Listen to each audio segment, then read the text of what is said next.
మనం ఈ రోజు చండీశ్వరుడికి పరమశివుడి కుటుంబంలో 5వ వ్యక్తిగా స్థానం ఎలా దక్కిందో, అలాగే నందీశ్వరుడిని శివాలయంలో శివుడు ఎదురుగుండా ఎందుకుంటాడో ఈ వీడియోలో మనం తెలుసుకుందాము. ముందుగా మనం చండీశ్వరుడి గురించి తెలుసుకుందాము.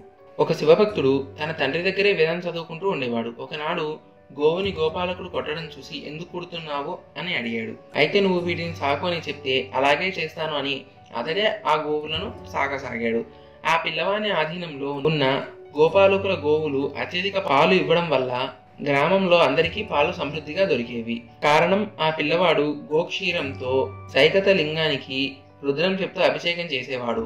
అది చూసిన ఇతరులు ఆ పిల్లవాడు పాలు పాడు చేస్తున్నాడని, అవి కూడా ఉంటే ఇంకా సమృద్ధి కలుగుతుందని ఆ పిల్లవాని తండ్రికి చెప్తారు. అది నిర్ధారించుకుందామని ఆ పిల్లవాని తండ్రి ఒక చోట దాగి తన కొడుకు ఏం చేస్తున్నాడో వేచి చూస్తూ ఉంటాడు.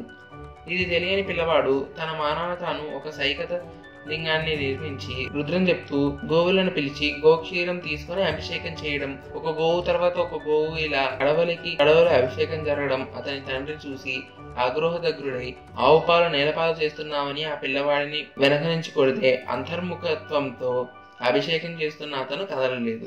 ఆయనకు కొట్టిన దెబ్బ కూడా తెలియలేదు.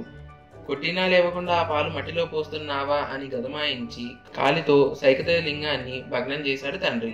వేద విధులైన ఆయన దృష్టిలో అది నేల మీద పోస్తున్న పాలు మాత్రమే. మనసు లగ్నం చేసి శివునికే అభిషేకం చేస్తున్నానని తలుస్తూ మనసులో శివునికే అభిషేకం చేస్తూ ఉన్న పిల్లవాడు శివలింగం భగ్నమవడంతో కళ్ళు తెరిచి కోపాన్ని పొంది ఎదురుగా కోపంతో ఊగుతున్న తన తండ్రిని చూసి శివలింగం భగ్నానికి కారణమైన కాలుండరాదని పక్కన గోవులను కాయడం కోసం రక్షణగా తెచ్చుకున్న గొడ్డలి కనపడితే దాన్ని తన తండ్రి కాళ్ళ మీదకి విసిరాడు. అంతే, ఆ కాలు నరకబడి అందులో నుంచి రక్తం ఈరులా ప్రవహించి ఆ పిల్లవాడి తండ్రి మరణించాడు. అంతటా శివుడు ప్రత్యక్షమై, మనిషిగా పుట్టి తపస్సు చేయకపోయినా వరం అడగకపోయినా నీకు వరం ఇస్తున్నాను. ఇవాల్టి నుండి నీవు మా కుటుంబంలో 5వ వాడవు. నేను పార్వతి, గణపతి, సుబ్రహ్మణ్యుడు. 5వ స్థానం చండీశ్వరుడిదే. నిన్ను చండీశ్వరుడు అని పిలుస్తారు. లోకంలో వివాహమైతే భర్త భోజనం చేసి విడిచిపెట్టిన దాన్ని పత్ని భాగం అని పిలుస్తారు. భార్యకు దానిని తినే అధికారం ఉంటుంది. దానిని ఎవరు పడితే వారు తినేయకూడదు. భార్యకు ఒక్కదానికే ఆ అధికారం ఉంటుంది, అది పత్ని భాగం. కానీ శంకరుడు చండీశ్వరుడికి ఎంత అనుగ్రహం చేశాడో చూడండి. పార్వతి, నేను ఈవేళ చండీశ్వరుడికి ఒక వరం ఇచ్చేస్తున్నాను. నీవు అంతఃపురంలో నాకు భోజనం పెడతావు కదా, నేను తిని విడిచిపెట్టిన దానిని చండీశ్వరుడు తింటాడు, దానిని వేరొకరు తినకూడదు అని అంటాడు. చండీశ్వరుడు ఎప్పుడూ శంకరుని ధ్యానం చేస్తూ ఉత్తరముఖంలో కూర్చొని ఉంటాడు. చండీశ్వరుడు బహిర్ముఖుడై ఉంటాడు. ఎప్పుడూ కళ్ళు మూసుకొని ఉంటాడు. ఎప్పుడూ శివ ధ్యానం చేస్తూ ఉంటాడు. ఆయనను పిలిస్తే ఆయనకు కోపం వస్తుంది. అందుకను ఆయనకు ధ్వనిశ్చండు అని పేరు. మనలో చాలా మంది తెలిసి తెలియక శివాలయంలో కొట్టిన కొబ్బరికాయ ఇంటికి తీసుకువెళ్ళకూడదని గోడల మీద పెట్టేసి వెళ్తూ ఉంటారు. ప్రసాదం తిరస్కరిస్తే మహాదోషం. అలా వదిలిపెట్టి వెళ్ళకూడదు. శాస్త్ర ప్రకారం ఆయన దగ్గరకు వెళ్ళినప్పుడు చిన్న చిటిక మాత్రమే వేయాలి. అందుకే ఆయనకు చిటికెల చండీశ్వరుడు అని పేరు. చిటిక వేస్తే ధ్యానమునందు ఉన్నవాడు కళ్ళు విప్పి చూస్తాడు. ఓహో, మా స్వామిని ఆరాధించావా, ప్రసాదం తీసుకున్నావా, సరే అయితే తీసుకువెళ్ళు అని అంటాడు చండీశ్వరుడు. ఆయనకు చూపించిన తర్వాత మాత్రమే ఆ ప్రసాదం మనం ఇంటికి తీసుకొని వెళ్ళాలి. అలాగే ఆయనకు చూపించిన తర్వాతే ఆ ప్రసాదం మీద మనకి పూర్ణాధికారం కూడా ఉంటుంది. లోపల శివుడికి ఒక ముఖం ఉండిపోతుంది. అది చండీశ్వరునికి వెళ్ళిపోతుంది. మీకు ఇచ్చినది ప్రసాద రూపము. దానిని మీరు గుడి యందు విడిచిపెట్టి వెళ్ళిపోతే మీ కోరిక తీరదు. అందుకని శివాలయంలో ఇచ్చిన కొబ్బరి చెక్కలు గాని ప్రసాదం గాని అక్కడ వదిలిపెట్టేయకూడదు. అలాగే చండీశ్వరుడు ఉన్న స్థానం నందు చప్పట్లు కొట్టకూడదు. చిటిక చిన్నగా మాత్రమే వేయాలి. అంత పరమ పావనమైన స్థితికి చేరినవాడు చండీశ్వరుడు. ద్రవిడ దేశంలో శివాలయంలో ఊరేగింపు జరిగితే నందిని తీసుకువెళ్లరు. చండీశ్వరుడు ఉంటాడు ఉత్సవమూర్తులలో. పార్వతీ పరమేశ్వరుడు, గణపతి, సుబ్రహ్మణ్యుడు, చండీశ్వరుడు ఈ 5ంటిని ఊరేగింపుకు తీసుకువెళ్తారు. పరమేశ్వరుడు చండీశ్వరునికి 5వ స్థానం ఇచ్చారు. ఒక్కసారి శివాలయం లోపలికి మనం అడుగు పెట్టామంటే అటువంటి మూర్తులను దర్శనం చేసి శివలింగ దర్శనం చేసి అమ్మవారిని చూస్తాము. మన భాగ్యమే భాగ్యం. అందుకే శివాలయం, విష్ణు ఆలయం ఈ 2 లేని ఊరు పూర్వం ఉండేది కాదు. ఇంకో విధంగా చెప్పాలంటే దానికి అధికారిని అయిన అమ్మవారు భార్యగా తనకున్న అదృష్టాన్ని, అధికారాన్ని తన 3వ కొడుకైన ఆ పిల్లవానికి ఇచ్చాడు. ఆయనే చండీశ్వరుడు. ఎప్పుడూ శివుని పక్కనే ఉత్తర దిక్కుగా కూర్చొని ధ్యానం చేస్తూ ఉంటారు. ప్రకటంగా ఆ మూర్తి శివాలయాలలో ఉన్నా లేకున్నా శివలింగం ఉంది అంటే ఆయన అక్కడే ఉంటారు. శివ నిర్మాల్యం ప్రసాదంలాగా కానీ అభిషేక తీర్థం కానీ తీసుకోవాలంటే చండీశ్వరుల వారి అనుమతి లేనిదే కుదరదు. ఆయన అనుమతి లేకుండా తీసుకుంటే శివాజ్ఞకు వ్యతిరేకంగా ప్రవర్తించినట్లు అవుతుంది. ఇది శివపురాణం శైవాగమం ప్రకారం కూడా ఆలయంలో చండీశ్వర స్థానం ఉంటుంది. మన ఇంట్లో రుద్రాభిషేకం చేస్తున్నా లేదా నిత్యార్చన చేస్తున్న నిర్మాల్యాన్ని ఉత్తర చండీశ్వరునికి చూపిస్తున్నట్లు ఉత్తరానికి చూపించి నిర్మాల్యాన్ని కళ్ళకద్దుకొని తీయడం పద్ధతిగా వస్తున్నది. ఇది చండీశ్వరుని గురించిన కథ. ఇప్పుడు మనం నందీశ్వరుడి గురించి తెలుసుకుందాము. శివాలయంలోకి అడుగు పెట్టగానే శివుని కంటే ముందుగా నందిని దర్శించుకుంటాము.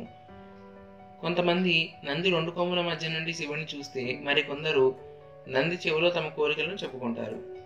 పూర్వం శిలాదులనే ఋషి ఉండేవాడు. ఎంతో జ్ఞానాన్ని సంపాదించిన ఆ ఋషికి పిల్లలు లేకపోవడం లోటుగా ఉండేది. ఎలాగైనా తనకు సంతాన భాగ్యం కలిగేందుకు శివుడికి తపస్సు చేయడం మొదలు పెడతాడు. అలాగే కొన్ని సంవత్సరాలు తపస్సు చేస్తూనే ఉంటాడు. అతని వంటి నిండా చెదలు పట్టినా సరే శిలాదులు ఆపలేదు. చివరికి శివుడు ప్రత్యక్షమవుతాడు. తనకి సంతానం ప్రసాదించమని ఆ శివుడిని వేడుకుంటాడు. అతని పరమ భక్తికి మెచ్చిన శివుడు తదాస్తు అని అంటాడు. శివుడి వరాన్ని పొందిన శిలాదుడు ఒకసారి యజ్ఞం చేస్తూ ఉండగా ఆ అగ్ని నుంచి బాలుడు ప్రత్యక్షమయ్యాడు.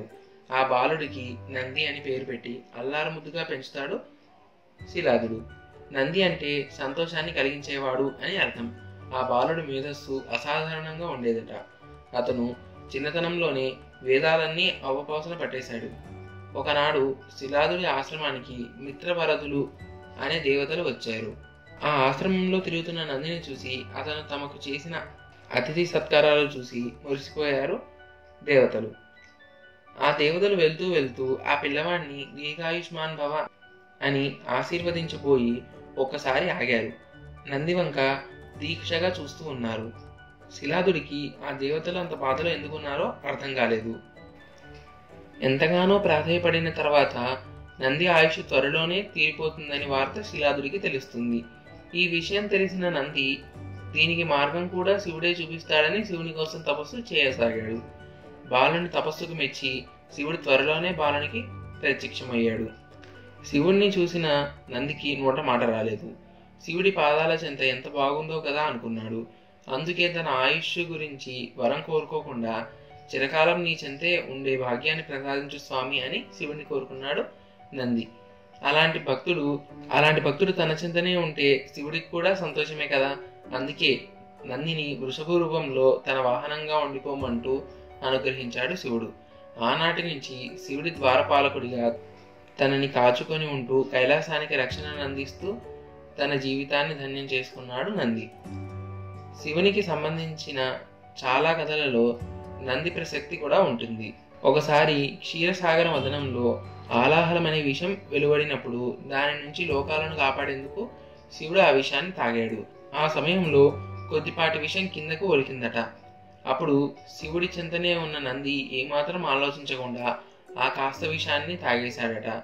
మహామహా దేవతలే ఆ విషానికి భయపడి పారిపోతుంటే నంది శివుని మీద నమ్మకంతో ఏమాత్రం ఆలోచించకుండా ఆ విషాన్ని తాగేశాడట. నంది గురించి ఇంత చరిత్ర ఉంది కాబట్టే ఆయన్ని శివుడికి సేవకుడిగానే కాకుండా ముఖ్య భక్తుడిగా కూడా భావిస్తారు. ప్రతి శివాలయంలోనూ శివలింగానికి ఎదురుకుండా నంది విగ్రహం ఉంటుంది. గురు శిష్యుల మధ్య ఎవరూ వెళ్ళకూడదు.